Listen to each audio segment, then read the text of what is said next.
Hello children, so I welcome you all once again to your English class. I hope you all are doing fine.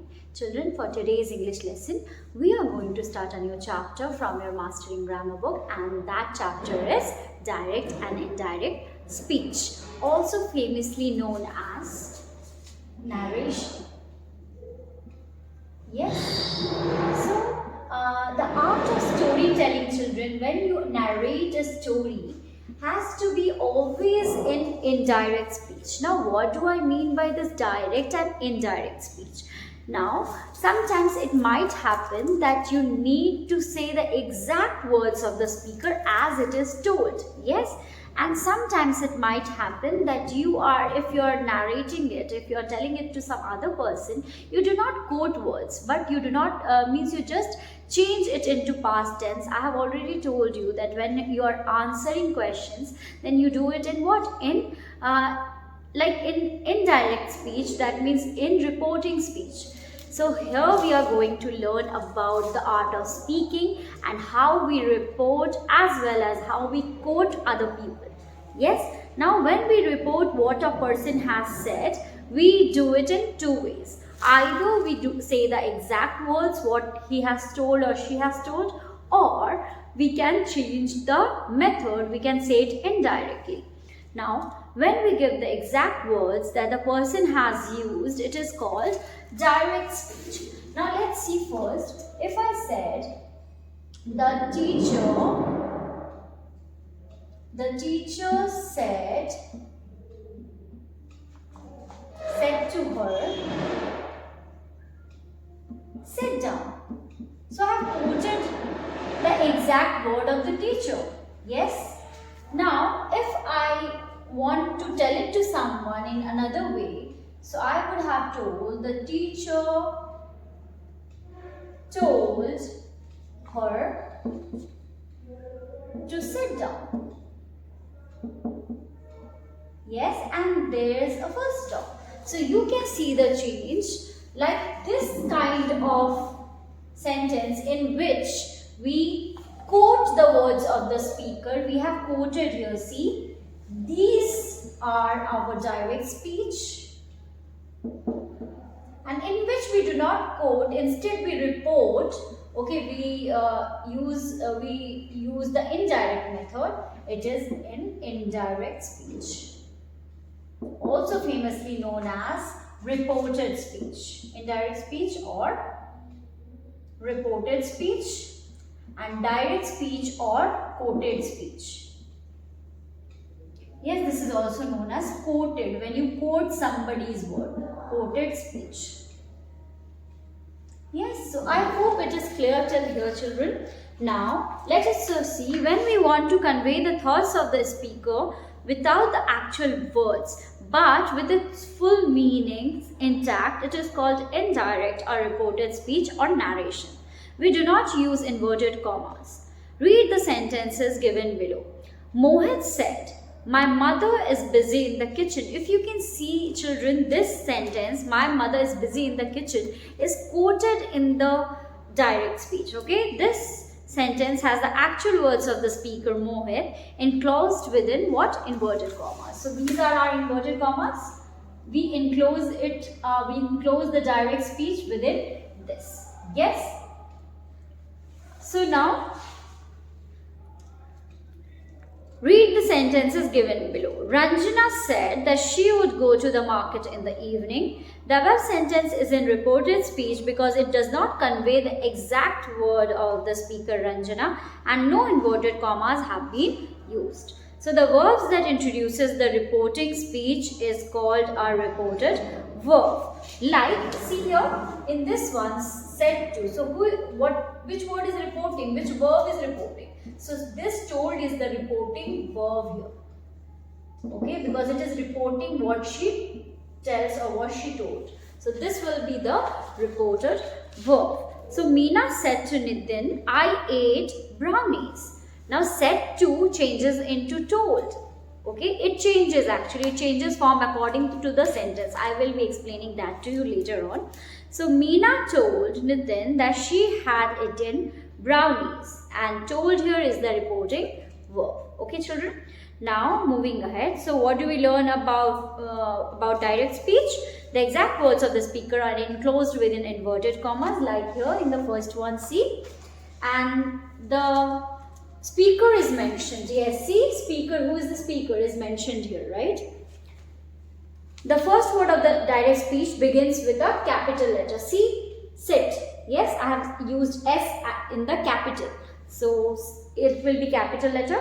A comma is used after the introductory or reporting verb. See, this because said to her, said to her is the introductory part, so we place a comma after this her, and then only we start the quotation, the direct speech. Now, or reporting verb like says, told, said, to separate it from the second part of the sentence. Imagine if this to her wouldn't be there, the teacher said would be there, so our comma would have been where? After said. Okay. Now, a comma is used after the introductory or reporting verb to separate it from the second part of the sentence. So there are two parts. First part is this introductory part, and the second one is direct speech. So now sometimes the reporting verb and the speaker's name is placed after the exact words spoken.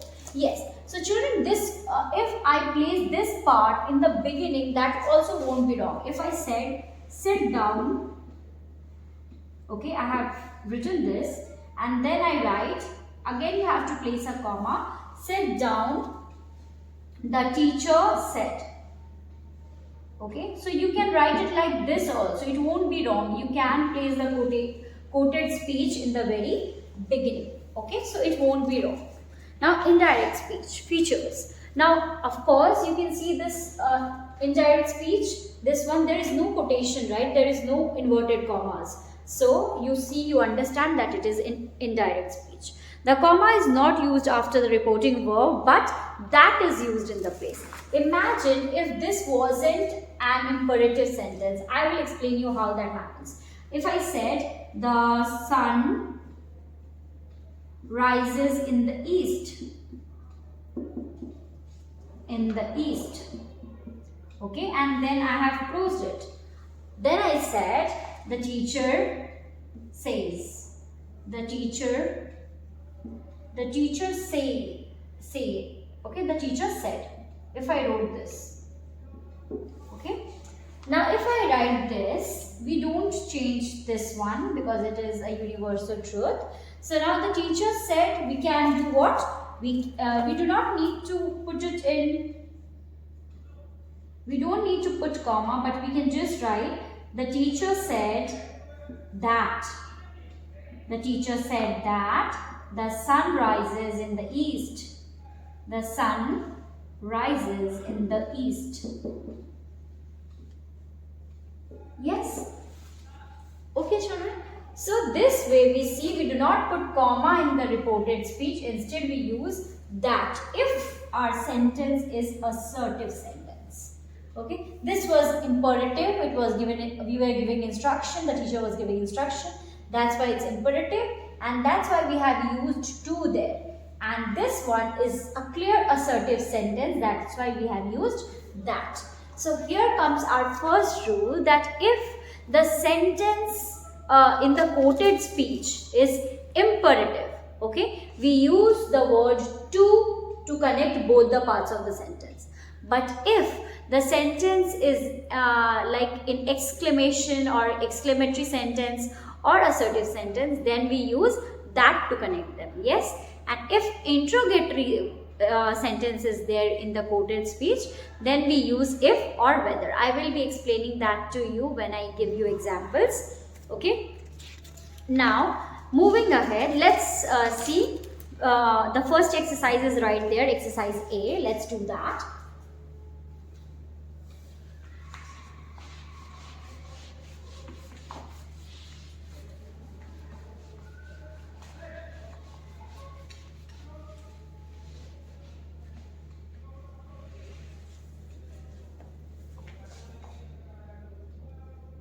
Exercise A, this is on page number 118, number 1.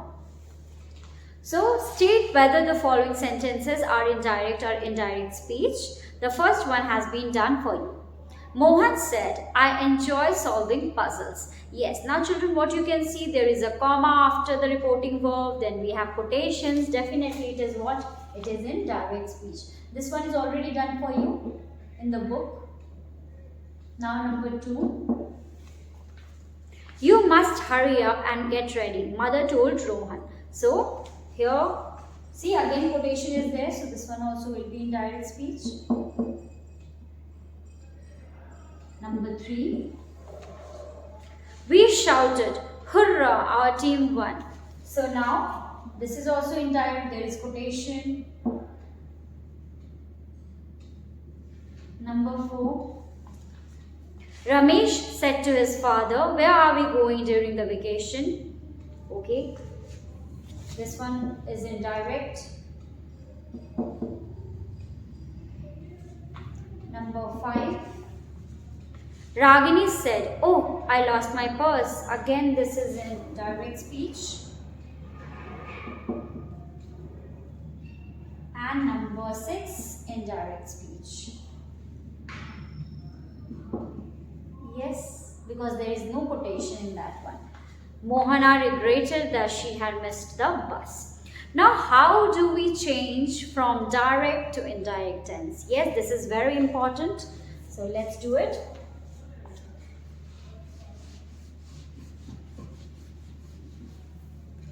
The first rule.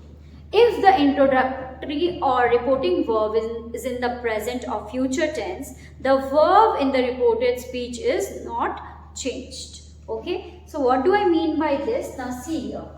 If the reporting verb, the boy says,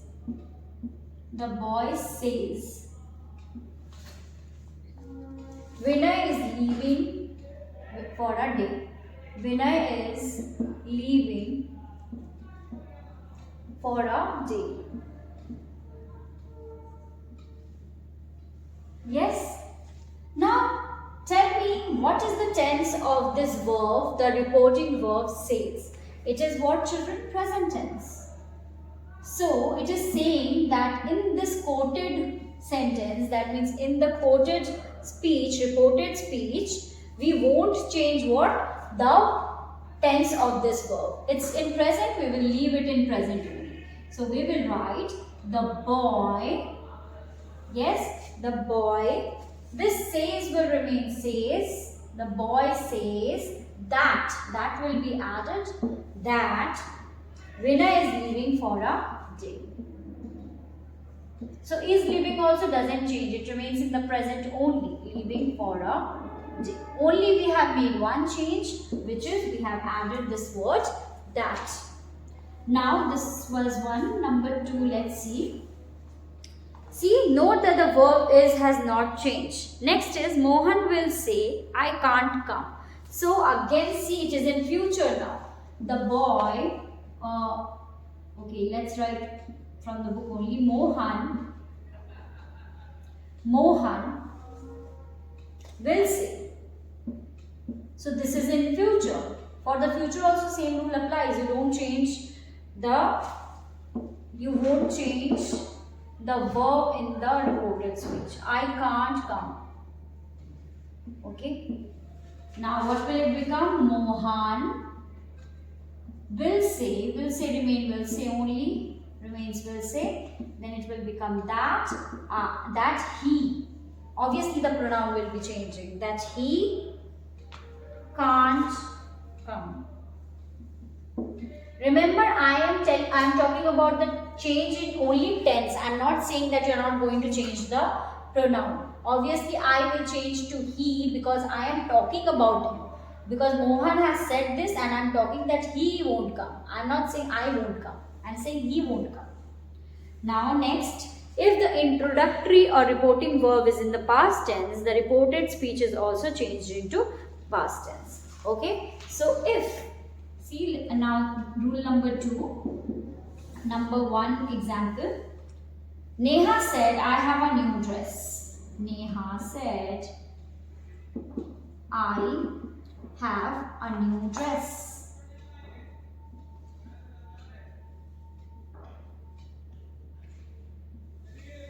So this said, okay, what is it? It is in past tense. So we are going to change the verb in the reported speech also into past tense. So Neha said that I will change. Neha is a girl, so it will change to she. She. This had will change to past. She had a new dress. Yes. Number 2, example second. We don't have an example second, so okay, we will save our time. Now, moving ahead with rule number 3.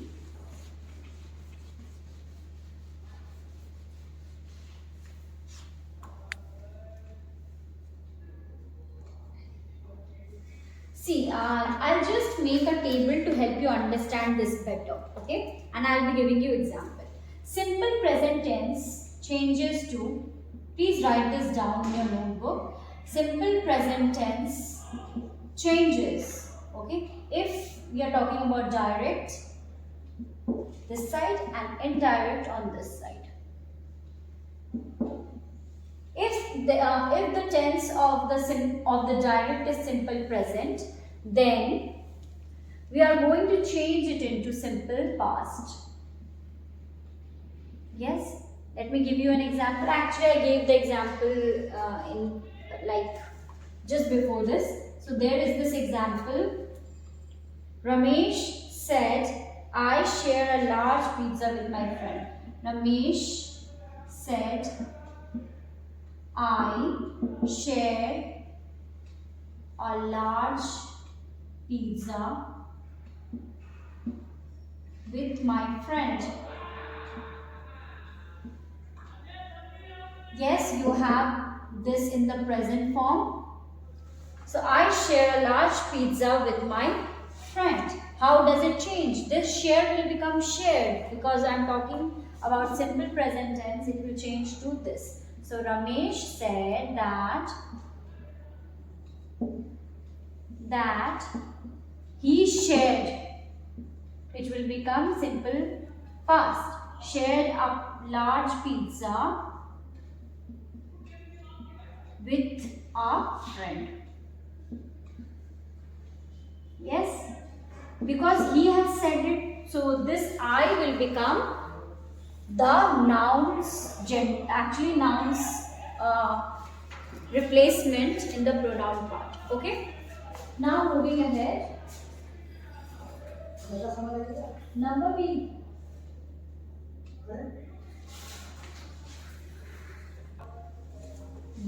This was A, suppose. Now B. Okay. Continuous, present continuous changes to past continuous. Present continuous will change to past continuous. Okay. Present continuous will change to past continuous. Now let's see the example.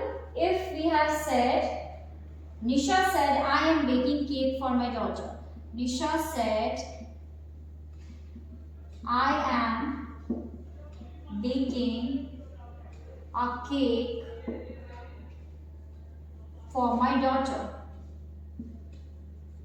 See if you can identify. So children, you have to first see the tense. You have to first notice the tense of the sentence which is there in the direct speech. That means in the quotation within the inverted comma. So this is what? This is present continuous. So according to the rule, it changes to what? Nisha said that she was, that will connect, that she was baking a cake for her daughter. Yes. So now I hope you understood this, children. We are going to do till here only in this video. We will be learning about some more rules, and then we will be doing some exercises as well in our following classes. Yes. For today, children, I'll just I'll just leave it till here, and we are going to meet again with another video lesson. Till then, keep revising whatever I have taught, keep practicing. Yes, if possible, you can start converting indirect speech sentences into indirect speech, and we are going to meet again. Till then, please take care of yourself and your family. Bye bye for